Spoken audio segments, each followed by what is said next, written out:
Hi hello friends, എല്ലാ കൂട്ടുകാർക്കും പുതിയൊരു റിവ്യൂയിലേക്ക് സ്വാഗതം. അപ്പോൾ എല്ലാവർക്കും ശുഭദിനം നേർന്നുകൊണ്ട് ഇന്നത്തെ എപ്പിസോഡിൻ്റെ റിവ്യൂയിലേക്ക് കടന്നാലോ? അങ്ങനെ നമ്മുടെ മനോരമേനെ അന്വേഷിച്ചിട്ട് 3 ചേച്ചിമാർ അവിടേക്ക് വരുക കേട്ടോ. മനോരമയുടെ സുഹൃത്തുക്കളാണ്. അപ്പോൾ ഇതാരൊക്കെയാ എന്ന് പറഞ്ഞിട്ട് മനോരമ വരുന്നുണ്ട്. മനോരമേ, ഞങ്ങൾ നിന്നെ കാണാൻ വേണ്ടി വന്നതാ. ആഹാ, എന്താ പ്രത്യേകിച്ച് വിശേഷം എന്ന് ചോദിക്കുകയാണ്. അതെ, ഞങ്ങൾ ബ്യൂട്ടി പാർലറിലേക്ക് പോകുന്നുണ്ട്, അപ്പോൾ നിന്നെ കൂടി കൂട്ടാൻ വേണ്ടി വന്നതാ. അയ്യോ സോറി കേട്ടോ, ഞാൻ ഇന്നലെ ബ്യൂട്ടി പാർലറിൽ പോയിട്ടുണ്ടായിരുന്നു. എൻ്റെ മുഖം കണ്ടില്ലേ, നല്ല ഗ്ലോ ഇല്ലേ എന്ന് ചോദിക്കുകയാണ്. നീ അല്ലെങ്കിൽ നല്ല ഗ്ലോ ഇല്ലല്ലേ എന്നിങ്ങനെ പറയുവാണ്. ആ സമയത്ത് മനോരമ പറയുന്നുണ്ട്, അതെ അതെ, അത് വളരെ ശരിയാണ് കേട്ടോ. ഇവിടെ ലാവണ്യ ബേബി ഉള്ളത് കൊണ്ട് എൻ്റെ സൗന്ദര്യ കാര്യത്തിൽ എനിക്ക് ഒരു ഇതുമില്ല. കാരണം ലാവണ്യ ബേബി എന്നെ നന്നായിട്ടാണ് സൗന്ദര്യ കാര്യത്തിൽ ഹെൽപ്പ് ചെയ്യുന്നത്. അതുകൊണ്ട് പഴയതിനേക്കാൾ സുന്ദരിയായില്ലേ ഞാൻ എന്ന് ചോദിക്കുകയാണ്. ലാവണ്യോ, അതാരാ എന്ന് ഒരു ചേച്ചി വേറൊരു ചേച്ചിയോട് ചോദിക്കുമ്പോൾ ആ ചേച്ചി പറയണ്ടേ, അതെ, ഇവിടുത്തെ അശ്വിനുണ്ടല്ലോ, അയാൾ കല്യാണം കഴിക്കാൻ പെണ്ണ, കല്യാണം കഴിക്കാൻ പോകുന്ന പെണ്ണോ, അതിനെന്തിനാ ഇവിടെ താമസിപ്പിച്ചിരിക്കണത് എന്നൊക്കെ ഇങ്ങനെ സംസാരിക്കാട്ടെ പരസ്പരം. എന്താ നിങ്ങൾ ടോക്ക് ചെയ്യുന്നത് എന്ന് മനോരമ ചോദിക്കുമ്പോൾ ഒന്നുമില്ല എന്ന് പറയാണ്. അപ്പോഴേക്കും ലാവണ്യ വരുന്നുണ്ട്. ആൻറ്റി, ദേ മുത്തശ്ശി അന്വേഷിക്കുന്നുണ്ടോ എന്ന് പറയാണ്. അല്ല, ഇതാരും മനോരമ എന്ന ചേച്ചിമാർ ചോദിക്കുമ്പോൾ മനോരമ പറയുന്നുണ്ട്, ഇതാ ഞാൻ പറഞ്ഞ ലാവണ്യ, നമ്മുടെ കുഞ്ഞൻ കല്യാണം കഴിക്കാൻ പോകുന്ന പെൺകുട്ടി എന്ന് പറയാണ്. അപ്പോഴേക്കും അഞ്ജലി വരുന്നുണ്ട്. ആൻറ്റി എന്ന് പറയുമ്പോഴേക്കും നിങ്ങളൊക്കെ എപ്പോഴാണ് വന്നത് എന്ന് അവരോട് ചോദിക്കുമ്പോൾ ഞങ്ങളിപ്പോൾ വന്നേ ഉള്ളൂ അഞ്ജലി കുഞ്ഞ് എന്ന് പറയാണ്. നിങ്ങൾ വന്നിരിക്കുക കേട്ടോ, ഞാൻ കുടിക്കാൻ എന്തെങ്കിലും എടുക്കാം എന്ന് പറഞ്ഞിട്ട് അഞ്ജലി അകത്തേക്ക് പോവാം. ലാവണ്യ ഒന്ന് വന്നേ എന്ന് പറഞ്ഞിട്ട് വിളിക്കുവാണ്. അങ്ങനെ എല്ലാവരും കൂടി അകത്തേക്ക് കയറുന്നുണ്ട് കേട്ടോ. ലാവണ്യ ആ സമയത്ത് നമ്മുടെ മുത്തശ്ശിയും അതുപോലെ തന്നെ നമ്മുടെ അഞ്ജലിയും കൂടിയിട്ട് നമ്മുടെ അശ്വിൻ്റെ റൂമിലേക്ക് പോകുവാണ്. അശ്വിൻ ഓരോരോ കാര്യങ്ങൾ ആലോചിച്ച് അങ്ങോട്ടും ഇങ്ങോട്ടും ഇങ്ങനെ നടന്നുകൊണ്ടിരിക്കുന്ന സമയത്ത് അഞ്ജലി വരുന്നുണ്ട്. അതെ കുഞ്ഞാ, നിന്നോടൊരു സന്തോഷ വാർത്ത പറയാനുണ്ട് കേട്ടോ. എന്താ ചേച്ചി അത്? അതെ, ഞാനല്ല, മുത്തശ്ശിയാ പറയാൻ പോണത്. മുത്തശ്ശിയോ? അതെന്ത് കാര്യമോ എന്ന് ചോദിക്കുമ്പോൾ അതൊക്കെ മുത്തശ്ശി പറയും, വാ മുത്തശ്ശി എന്ന് പറയാണ്. അങ്ങനെ മുത്തശ്ശി അശ്വിൻ്റെ അടുത്തേക്ക് പോകുന്നുണ്ട്. കുഞ്ഞ, നീ കല്യാണം കഴിക്കാൻ വന്ന പെൺകുട്ടി എങ്ങനത്തെ ഒരു പെൺകുട്ടി ആയിരിക്കണമെന്ന് എൻ്റെ മനസ്സിൽ കുറച്ച് ഊഹാപോഹങ്ങളൊക്കെ ഉണ്ടായിരുന്നു. പക്ഷെ അതുപോലത്തെ ഒരു പെൺകുട്ടിയെ അല്ലായിരുന്നു ലാവണ്യ. പക്ഷെ അവൾ ഒരുപാട് മാറി. നീയും അതുപോലെ തന്നെ ശ്രുതിയും കൂടി അവൾ നന്നായിട്ട് മാറ്റിയെടുത്തു. ഒരിക്കലും ഞാൻ ലാവണ്യയുടെ ഭാഗത്തു നിന്ന് ഇങ്ങനത്തെ ഒരു മാറ്റം പ്രതീക്ഷിച്ചില്ല. അവളെ ഇപ്പോൾ എനിക്ക് ഇഷ്ടപ്പെട്ട് വരുന്നുണ്ട് എന്ന് പറയുമ്പോൾ അഞ്ജലി പറയുന്നുണ്ട്, അതേ കുഞ്ഞ, മുത്തശ്ശിക്ക് ഇപ്പോൾ അവളെ ഒത്തിരി ഇഷ്ടമാണ് എന്ന് പറയുമ്പോൾ മുത്തശ്ശി പറയുന്നുണ്ട്, അങ്ങനെ ഒത്തിരി ഇഷ്ടപ്പെടുന്നതല്ല, ഇഷ്ടമാണ്. കാരണം വെച്ചാൽ അവളിപ്പോൾ നമ്മുടെ വീടിൻ്റെ സ്വഭാവത്തിനനുസരിച്ച് അവളുടെ സ്വഭാവം മാറ്റി. അത് നല്ലൊരു മാറ്റമാണ്. അവൾ ആത്മാർത്ഥമായിട്ട് മാറിയിട്ടുണ്ടെന്ന് എനിക്ക് നല്ല വിശ്വാസമായിട്ടുണ്ട്. അതുകൊണ്ട് കുഞ്ഞ, ഞാനൊരു തീരുമാനത്തിലേക്ക് എത്തി.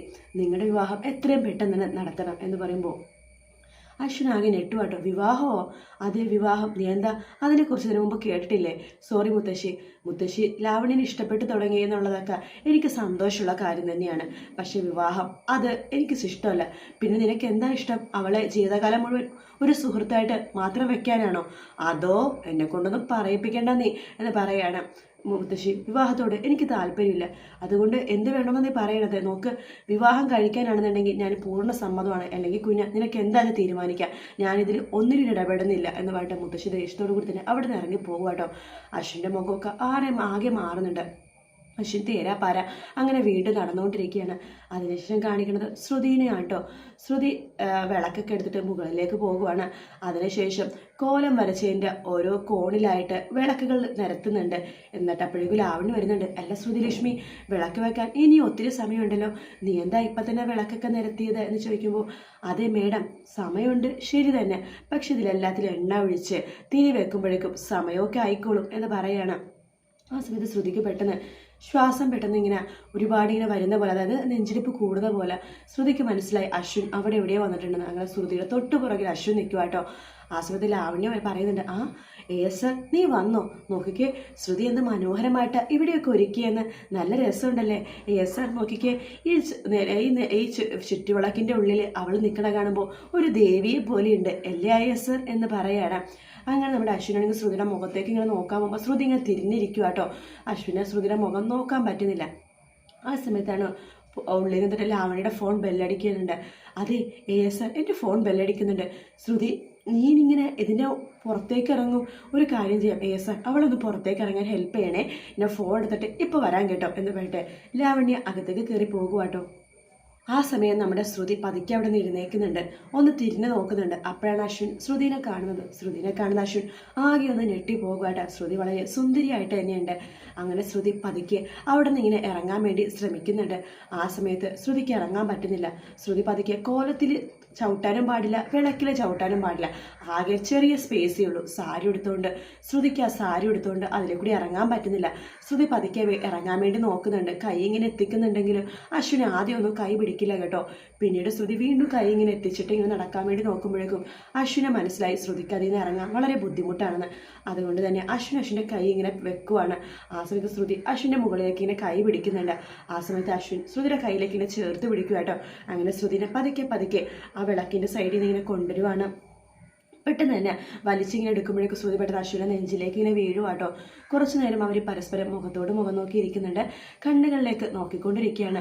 അശ്വിൻ്റെ കൈ അപ്പോഴും ശ്രുതിയുടെ കൈയിലേക്ക് തന്നെ ഇങ്ങനെ ചേർത്ത് ഇങ്ങനെ പിടിച്ചിരിക്കുവാട്ടോ. ആ സമയത്ത് ലാവണ്യ വരുന്നുണ്ട്. ആഹാ ശ്രുതി, നീ ഇറങ്ങിയോ, നന്നായി എന്ന് പറയുകയാണ്. ശ്രുതി, അതെ, നിന്റെ കാലിലെന്താ ഒരു പാദസരം മാത്രം നീട്ടിരിക്കണത് എന്ന് പറയുമ്പോഴേക്കും പെട്ടെന്ന് അശ്വിൻ ശ്രുതിയുടെ കൈ ഇങ്ങനെ വിടുവാട്ടോ. ആ സമയത്ത് നമ്മുടെ അശ്വിൻ ലാവണ്യ ശ്രുതി ചോദിക്കണം, എന്താ മേഡം ചോദിച്ചത്? അല്ല, നിന്റെ കാലിൽ ഒരു പാദസരം മാത്രമാണല്ലോ. അത് ഞാൻ പറഞ്ഞില്ല മേഡം, ഇതെൻ്റെ അമ്മ സമ്മാനിച്ചതാ. ഇതിലൊരെണ്ണം കാണാനില്ല, പക്ഷെ എന്നാലും ഞാനിത് ഊരി വെക്കില്ല മേഡം. എങ്കിലും നിനക്കത് ഊരി വെച്ചൂടെ? ഇല്ല മേഡം, ഞാൻ പറഞ്ഞില്ല, അത് ഊരി വെക്കില്ല. കാരണം എൻ്റെ അമ്മ സമ്മാനിച്ചതാണ്. അമ്മ സമ്മാനിച്ച ഈ സമ്മാനം മാത്രമേ എൻ്റെ കയ്യിലിപ്പോൾ ഉള്ളൂ. അതുകൊണ്ട് ഇത് ഞാൻ ഊരില്ല മേഡം എന്തെങ്കിലും പറയുക കേട്ടോ. ഓ ശരിയാ, നീ നേരത്തെ പറഞ്ഞത് എനിക്ക് ഓർമ്മയുണ്ട് ശ്രുതി ലക്ഷ്മി, സോറി കേട്ടോ എന്ന് നമ്മുടെ ലാവണ്യ പറയാണ്. അതിനുശേഷം ലാവണ്യ, എങ്കിൽ ശരി, നിങ്ങൾ നിലത്തേക്ക് വാ എന്ന് പറഞ്ഞിട്ട് അവിടെ നിന്ന് അങ്ങോട്ട് പോകുക കേട്ടോ. ആ സമയത്ത് ശ്രുതി നടക്കാൻ പോണ സമയത്ത് നടക്കാണ്ടിങ്ങനെ ശ്രമിക്കുന്ന സമയത്ത് അശ്വിൻ്റെ മുഖത്തേക്ക് വീണ്ടും ഒന്ന് നോക്കുന്നുണ്ട്. അതിനുശേഷം വീണ്ടും ശ്രുതി ഇങ്ങനെ നടക്കുമ്പോഴേക്കും ശ്രുതി പെട്ടെന്ന് തന്നെ അവിടെ തെറ്റി നിലത്തേക്ക് ഇങ്ങനെ വീഴുവാട്ടോ.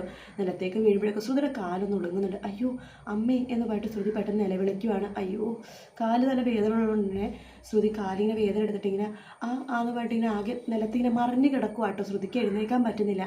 ആ സമയത്ത് അശ്വിൻ പെട്ടെന്ന് ശ്രുതിയുടെ അടുത്തേക്ക് ഇങ്ങനെ വരുവാണ്. അതിനുശേഷം ശ്രുതിയുടെ കാലിലേക്ക് ഇങ്ങനെ നോക്കുന്നുണ്ട്. കാലനക്കാൻ പറ്റാത്ത ഒരു അവസ്ഥയിലാണ് ശ്രുതി ഇരിക്കുന്നത്. ശ്രുതി പതുക്കെ അശ്വിൻ ശ്രുതിയുടെ കാലിൽ ഇങ്ങനെ പിടിക്കുവാണ്. കാലിൽ പിടിച്ചിട്ട് കാൽപാദം പതുക്കെ ഇങ്ങനെ പൊക്കുന്നുണ്ട്. ശ്രുതി വേദന കാരണം എന്ന് പറയുന്നുണ്ടെങ്കിലും അശ്വിൻ പതുക്കെ കാലിങ്ങനെ പൊക്കിയിട്ട് ശ്രുതിയുടെ വിരലുകൾ ഇങ്ങനെ പതുക്കെ ഇങ്ങനെ നെട്ടിങ്ങനെ ഓടിക്കുവാട്ടോ. ആ സമയത്ത് ശ്രുതി വേദന കൊണ്ട് അയ്യോ എന്നൊക്കെ പറയുന്നുണ്ടെങ്കിലും അശ്വിൻ പതുക്കെ വളരെ മൃദുവായിട്ട് ശ്രുതിയുടെ കാലിലിങ്ങനെ തലോടിയിട്ട് വീണ്ടും ഇങ്ങനെ നെട്ടിങ്ങനെ ഒടിച്ചുകൊണ്ടിരിക്കുകയാണ്. ആ സമയത്ത് ശ്രുതിക്ക് ഇങ്ങനെ വേദന എടുക്കുന്നുണ്ടെങ്കിൽ പതുക്കെ ശ്രുതി ഒന്ന് തിരിഞ്ഞ് കിടക്കുന്നുണ്ട്. ആ സമയത്ത് ശ്രുതിയുടെ കാലിൽ പതുക്കെ അശ്വിൻ തലോടിക്കൊണ്ടിരിക്കുകയാണ്. അതിനുശേഷം അശ്വിൻ പതുക്കെ പോക്കറ്റിൽ ഇങ്ങനെ കൈയിടുന്നുണ്ട്. ആ സമയത്ത് ശ്രുതി ഇങ്ങനെ നോക്കുവാട്ടോ, അശ്വിൻ എന്തായി ചെയ്യണമെന്ന്. അശ്വിൻ പോക്കറ്റിൽ കൈയിട്ടിട്ട് ആ പാദസരം പതുക്കെ ഇങ്ങനെ എടുക്കുവാണ്. ആ പാദസരം കാണുന്നതും ശ്രുതി ആകെ ഒന്ന് ഞെട്ടിപ്പോകുവാട്ടോ. ശ്രുതിക്ക് സന്തോഷവും വരുന്നുണ്ട്, പെട്ടെന്ന് അത്ഭുതവും തോന്നുന്നുണ്ട്. ശ്രുതി ഇങ്ങനെ അശ്വിൻ്റെ കയ്യിലെ പാദസരം തന്നെ നോക്കുമ്പോൾ അശ്വിൻ പതുക്കെ ആ പാദസരം എടുത്തിട്ട് ശ്രുതിയുടെ കാലിലേക്ക് ഇങ്ങനെ വെച്ച് കൊടുക്കുന്ന ഭാഗത്തോട് കൂടിയിട്ടാണ് കേട്ടോ ഇന്നത്തെ എപ്പിസോഡ് തീരുന്നത്. വീഡിയോ ഇഷ്ടപ്പെട്ടെങ്കിൽ ലൈക്ക് ചെയ്യുക, സബ്സ്ക്രൈബ് ചെയ്യുക, കമൻറ്റ് ചെയ്യുക. മറ്റൊരു വീഡിയോ ആയിട്ട് വീണ്ടും കാണാം. Take care, bye bye.